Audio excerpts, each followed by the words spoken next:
రేవంత్ రెడ్డి అక్కడ అవసరమైతే మన మేడిగడ్డ విజిట్ కూడా చేశారు రేవంత్ రెడ్డి. నేను ఉత్తమ్ కుమార్ రెడ్డి గారితో నేను తుమ్మరహట్టి కూడా పోయినా అప్పుడు. అయితే తుమ్మిడిట్టి దగ్గర బ్యారేజ్ వయబులా కట్టచ్చా? అక్కడ కట్టొచ్చు అండ్ సగం కెనాల్ కూడా అయిపోయినాయి. ఓకే, దాన్ని కాంగ్రెస్ ప్రభుత్వం కట్టింది అట్లనే ఉంచి ఇక కొత్తగా మొదలుపెట్టి. మీ మహారాష్ట్రలో మీ ప్రభుత్వం ఒప్పుకుంటుందా తుమ్మిడిట్లో కడితే? 100% మేము ఒప్పిస్తాం. నరేంద్ర మోడీయే. మీరు మంచి పనులు చేస్తే ప్రతి ఒక్కరిని 148 బదులు 152కు చేయొద్దని అక్కడ ఫడ్నవీసే అక్కడ ఇప్పుడు మహారాష్ట్ర ముఖ్యమంత్రి ఉద్యమం చేశాడని కేసీఆర్ చెప్పారు. అవును, మేము ఒప్పిస్తాం. మీరు మంచి పని చేయండి, ఒప్పిస్తాం. మరి 980 కడితే లాభం ఏంది? ఇది అది 980 160 మీటర్లు, ఇది 100 మీటర్లు, ఒక 50 మీటర్లే కదా దగ్గర. కాదు కానీ 3 బరాజ్ తగ్గుతుంది, 3 రివర్స్ పంపింగ్ తగ్గుతాయి. 3 బరాజులు ఆల్రెడీ కట్టేశారు. ఇప్పుడు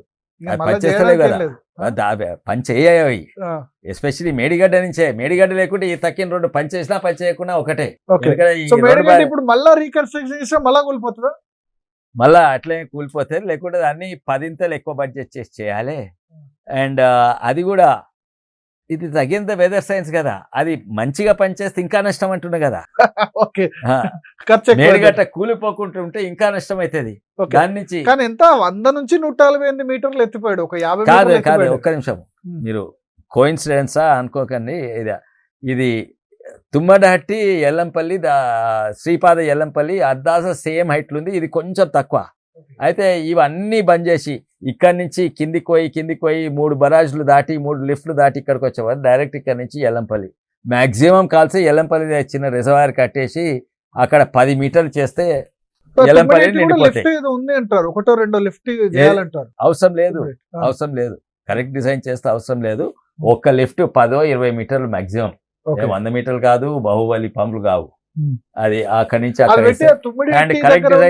ఆదిలాబాద్ వరకు యూస్ అదే. అయితే ఉత్తమ్ కుమార్ నిజంగానే ఉంటే మీరు ఆ తుమ్మడహట్టి కట్టండి, అక్కడదక్కడ ఆదిలాబాద్, అక్కడ ఎల్లంపల్లి ఇటు అటు వాడుకోండి, అక్కడి నుంచి బంద్ చేయండి. మళ్ళా మీరు మేడిగడ్డ కడతా అంటే మళ్ళా మీరు కొత్త మళ్ళీ ఎకరానికి 1,00,000, మళ్ళా ఎకరానికి 1,00,000 కొత్త కేసీఆర్. అండ్ మాకు నైనా ఉత్తమ్ కుమార్ రెడ్డి గారు, రేవంత్ రెడ్డి గారు, మాకు ఒక్క సుక్క నీళ్ళొద్దు. మా రైతు బంధు 10,000 బదులు 40,000 చేయండి, ఇంకా మీకు తక్కువ పడతాయి. ఎందుకంటే మీరు మాకు నీళ్ళు తెస్తే 1,00,000 ఖర్చు పెట్టి మాకు నీళ్ళు వద్దు, మీరు 50,000 ఇవ్వండి 10,000 బదులు. మీరు మేమేంటి. కానీ రైతాంగం వరి పంటకు అలవాటు పడ్డారు రైతులు పండించడానికి. వరి అయితే ఈజీగా పండించగలరు, ఎందుకంటే కేంద్ర ప్రభుత్వం కొంటున్నది, పైసా వస్తున్నాయి. అండ్ యూరియా ఫ్రీగా ఇస్తున్నారు. రేపు యూరియా ఎట్లా తయారవుతుంది? యూరియా అంటే అది petroleum product. Urea petrol and సిఎన్జితో తయారవుతుంది. ఇప్పుడు యుద్ధం జరిగితే యూరియా కరువు వస్తుంది. అప్పుడు లాస్ట్ సీజన్ లో అయినట్టు ఇంకా పెద్దగా కూడా రావచ్చు ఇబ్బంది. ఇప్పుడు నార్త్ కొరియాలా మళ్ళీ కొన్ని జాగాల ఏం దొంగతనం తీసుకోవాలంటే అంటే మూత్రం దొంగతనం చేస్తారు. ఎందుకంటే మూత్రం అంటే యూరియా కదా. అయితే నార్త్ కొరియాల సినిమా థియేటర్లో మనదేమో మోరీలకు పోతాయి కదా, ఇవన్నీ యూరిన్ సినిమా థియేటర్లో ఇవి ఉంటాయి కదా టాయిలెట్స్, యూరియాలు డ్రమ్లో కలెక్ట్ అవుతాయి. ఆ డ్రమ్లు దొంగతనం చేస్తారు, ఎందుకంటే ఆ డ్రమ్లో యూరియా ఉంటుందని. అయితే అది వాళ్ళ దగ్గర పెట్రోల్ లేదు నార్త్ కొరియా దగ్గర. అయితే ఇట్లా చేస్తారు, కొన్ని దేశాలలో అట్లా చేస్తున్నారు. అండ్ ఓటీమో అది వాడతానికి మంచిదే, కానీ ఆ పరిస్థితికి వస్తుంది. అండ్ యూరియా హెల్త్కు మంచి కాదు. ఎవడు కొంటలేదు యూరియా బియ్యం అని, ఒక్కడు కొంటలేడు. ఓన్లీ ఆఫ్రికా దేశము చైనా ఇంత పోల్ట్రీకి వేస్తుంది కొంటుందని, మనుషులు తింటలేరు మన యూరియా బియ్యం. సో పాలమూరు రంగారెడ్డి ప్రాజెక్ట్ ఏం sir? Jurala source, Srisailam source అని బాగా చర్చ జరుగుతుంది. ఏం టెక్నాలజీ? ముక్కెక్కడ అంటే ఇక్కడ అంటావు, ఇంకేమన్నా ముక్కెక్కడ అంటే ఇట్లా అంటావు. తుమ్మడట్టి నుంచి డైరెక్ట్ ఎల్లంపల్లి తెక అది బంద్ చేసి కిందికి తీసుకొని మళ్ళొక లిఫ్ట్ తీసుకొని ఇక్కడి నుంచి ఇక్కడ డైరెక్ట్ కిందికి తీసుకొని ఇక్కడ. ఇది కూడా అంతే. పాలమూరు మా రంగారెడ్డి జిల్లా వికారాబాద్ తాండూరు పరిగి పక్కకే ఉంటుంది. మహబూబ్ తర్వాత కృష్ణానది. జూరాల నుంచి రంగారెడ్డి ఇట్లా పోవాలి, కానీ అట్లా వద్దంట. కిందికి ఎక్కడ శ్రీశైలం దిక్కు, శ్రీశైలం బ్యాక్ వాటర్స్ తీసుకొని మళ్ళీ మీదికి పంప్ చేస్తారంట. 5, 6, 7 సేమ్ టెక్నాలజీ. వాటర్ అవైలబిలిటీ లేదు జూరాల్లో. జూరాల మీద ఆల్రెడీ చాలా డిపెండ్ అయి ఉన్నాయి. ఎవరన్నారండి? జూరాల మీద ఆల్రెడీ చాలా డిపెండబిలిటీ ఉంది. జూరాల 9 TMC రిజర్వాయర్ భద్రా నుంచి వస్తున్నాయా? ప్రతి కర్ణాటక వాళ్ళు అండ్ ఇది ప్రతి 40 కిలోమీటర్ ఒక డ్యామ్ కట్టిండ్రు. కృష్ణాకున్న ప్రాబ్లం వాళ్ళు ఇడిస్తేనే మనకు వస్తాయి. ఇక్కడ ఏడొక్కట రావు, అక్కడ ఏడొక్కట రావు. భీమా నుంచి కూడా వస్తాయి కదా శ్రీశైలం. భీమా నుంచి వస్తాయి. అండ్ గది సాల్ మాకు వికారాబాద్ లో గవి సరిపోతాయి. జూరాల అండ్ ప్రతిసారి జూరాల సొంత ఆయకట్టు ఉంది అంటారు. సొంత ఆయకట్టు ఉంది, మళ్ళీ అది ఇడతలేరా కిందికి? ఒక సుక్క కిందికి వస్తుందా? మళ్ళీ ఎందుకు ఇవ్వాలి? ఆడ కోయిల్కొండ ఉంది, తర్వాత లక్ష్మీదేవులపల్లి ఉన్నది. లక్ష్మీదేవులపల్లి నింపుతాడ కింది నుంచి మళ్ళీ మీదకి వచ్చి నింపుతాడంట. Same technology, same logic. Jurala flood water వచ్చినప్పుడే కావాలన్నాం. ఎప్పుడైతే వస్తుందో అప్పుడు లక్ష్మీదేవులపల్లి ఉండండి. అది ఫస్ట్ స్టెప్ కోయిల్కొండ నుంచి లక్ష్మీదేవులపల్లి. ఇక్కడ ఎంత ఖర్చు అవుతుంది సార్ ఎకరానికి? చాలా తక్కువ, 2 స్టేజ్లు. అచ్చా, 2 కారణాల ఖర్చు అయితే ఎక్కువైతే. ఎందుకంటే మీరు అన్న 500 మీటర్లు పోతాయి కదా. 500 కాదు, ఒక పంపు 500 మీటర్ పంప్ చేయదు. 9 స్టేజెస్లలో ఫస్ట్ స్టేజ్లో ఇంత పంప్ చేసి మళ్ళీ కిందికి పోతుంది, మళ్ళీ ఇంత పంప్ చేసి కిందికి పోతుంది.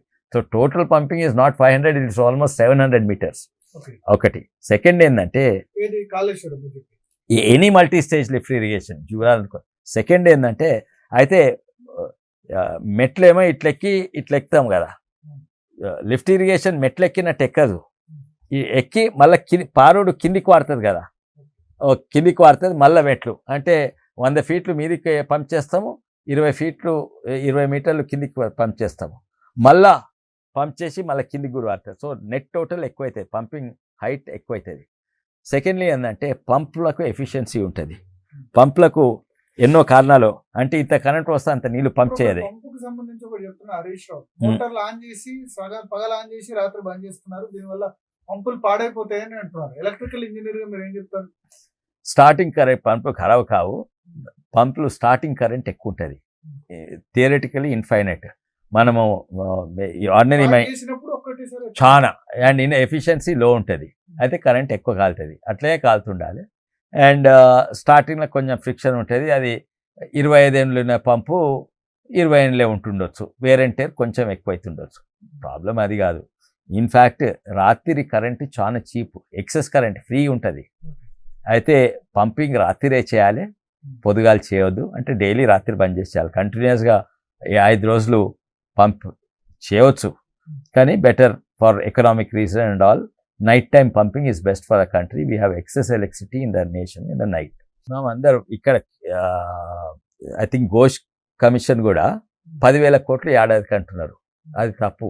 నా ప్రకారంగా 20,000-25,000 కోట్లు ఎలక్ట్రిసిటీకి అవుతుంది. ఓన్లీ ఎలక్ట్రిసిటీకి 20 అనుకుంటున్నా. నేను మొత్తం క్యాలిక్యులేట్ ఉన్నాయి నా దగ్గర, ఈ పాత పుస్తకం. పంట పండే వాల్యూ ఎంత? దాని వాల్యూ మొత్తం 18 లక్షల ఆయకట్టు అన్నారు కదా, దాంట్లో ఎంత పండుతుంది? ఇంటూ 30,000 40,000 ఎంత ఉంటుంది, అది క్యాలిక్యులేట్ చేయండి. అంటే ప్రాఫిట్ పెట్టుబడి బొంగ 30,000 కూడా రాదు ఎంతో మందికి. అయితే పంపు ఎఫిషియన్సీ, పంపు 100% ఎఫిషియన్సీ ఉండదు. వీళ్ళు 90% ఎఫిషియన్సీ అని రాసిండ్రు. తప్పు క్యాలిక్యులేషన్ అది. ఇది ప్రతి స్టేజ్లో 10%. అయితే ఫస్ట్ స్టేజ్లో 90% ఎఫిషియన్సీ ఉంటుంది, సెకండ్ స్టేజ్లో 90% ఆఫ్ 90% 81% ఎఫిషియన్సీ, థర్డ్ స్టేజ్లో 90% ఆఫ్ 81% 72%. అట్లా 10 స్టేజ్లు అనగానే 23% ఎఫిషియన్సీ ఉంటుంది. అది ఫస్ట్ ఎవ్రీ పంప్ 90% ఎఫిషియన్సీ ఉంటాయి. లాస్ట్ పంపు ఓవరాల్ ఎఫిషియన్సీ, పంపింగ్ ఎఫిషియన్సీ 24%. కానీ 90% ఎఫిషియన్సీ పంపులు ఎన్నో లాసెస్ ఉంటాయి.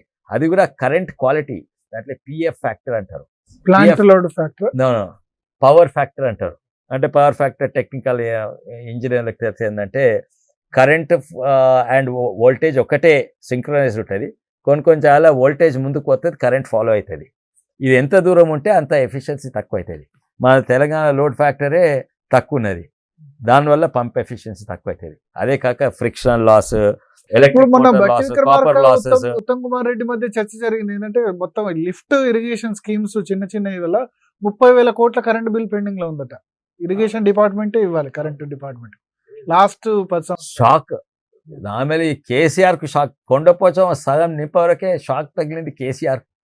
అరే ఇంత ఖర్చు అవుతుందా? అదేనైనా చెప్తున్నది, మొత్తుకునేది అదే. అందుకే కొండపోచమ్మ సాగర్ నింపే ధైర్యం లేదు.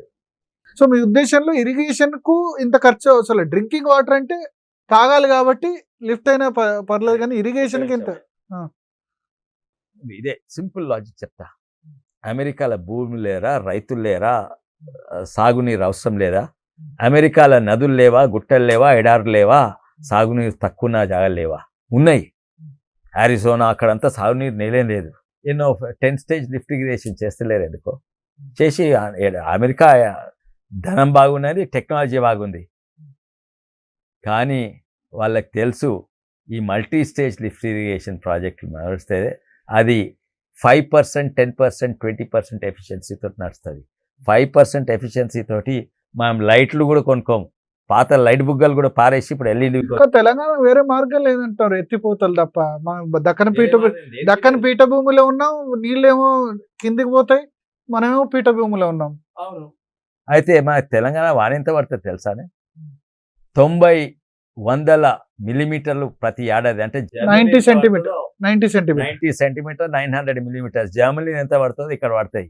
మనకు ఎక్కడి నుంచో నీళ్ళు అవసరం లేదు, ఇక్కడ నీళ్ళు ఇక్కడనే బోలెడు ఉన్నాయి, ఇక్కడనే వాడుకోవాలి. అది కేసీఆర్కు తెలుసు. కేసీఆర్ ఉద్యమం అప్పుడు ఆందోళన మైనర్ ఇరిగేషన్ మట్టిలో కలిపేసిండ్రు, అన్ని పెద్ద పెద్ద ఇరిగేషన్, నేను వచ్చినాక మైనర్ ఇరిగేషన్ చేస్తాను. ఏమైనా మిషన్ కాకతీయ మైనర్ ఇరిగేషన్ ఎందుకు మర్చిపోయినారు సార్ అసలు?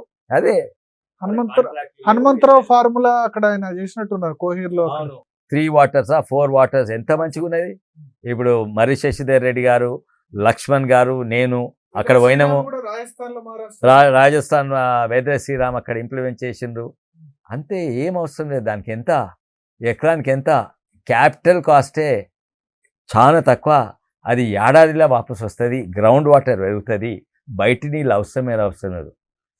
సో హనుమంతరావు గారు is a great personality and ఆయన బుక్స్ 4 వాటర్ కాన్సెప్ట్ అది చదవాలి. జిల్లా గొట్టిగారిపల్లిలో ఇంప్లిమెంట్. నేను లక్ష్మణ్ గారు అంటే మా పార్టీ అండ్ మరి శశిధర్ రెడ్డి గారు, మేము ముగ్గురం అక్కడ పోయినాము, నడుచుకుంటూ పోయినాము. దాంట్లో పెద్ద ప్రాజెక్టులు ఏం లేదు. మరి ఇప్పుడు మీ పార్టీ స్టాండ్ క్లియర్ గా లేదు కాళేశ్వరం విషయంలో. సిబిఐ ఇన్వెస్టిగేషన్ కి ఇచ్చి 6 నెలలు అయింది, సెప్టెంబర్ 1న ఇచ్చారు. ఇవాళ ఎంత, ఏప్రిల్ 26. ఎందుకు సిబిఐ ఈడి ఉరుకుతాయి వట్టిగానే, బట్ కేసీఆర్ మీద ఇన్వెస్టిగేషన్ మాత్రం ఎందుకు భయపడుతున్నారు? మేము ఎందుకు భయపడతాం? మేము కవితను జైలు వేసినామా? మేము ఎందుకు భయపడతాం అసలుకు? ఒక్క నిమిషం వినేది. మీరు సగం మీ ప్రేక్షకులకు సగం చెప్తున్నారు. దీనికి చాలా సంతోషం మీ ప్రశ్న అడిగినందుకు. ఎందుకంటే కాళేశ్వరం మీద సిబిఐకి ఇచ్చిందా? లేదు. యాక్చువల్లీ సిబిఐకి ఎవ్వరూ అవసరం లేదు.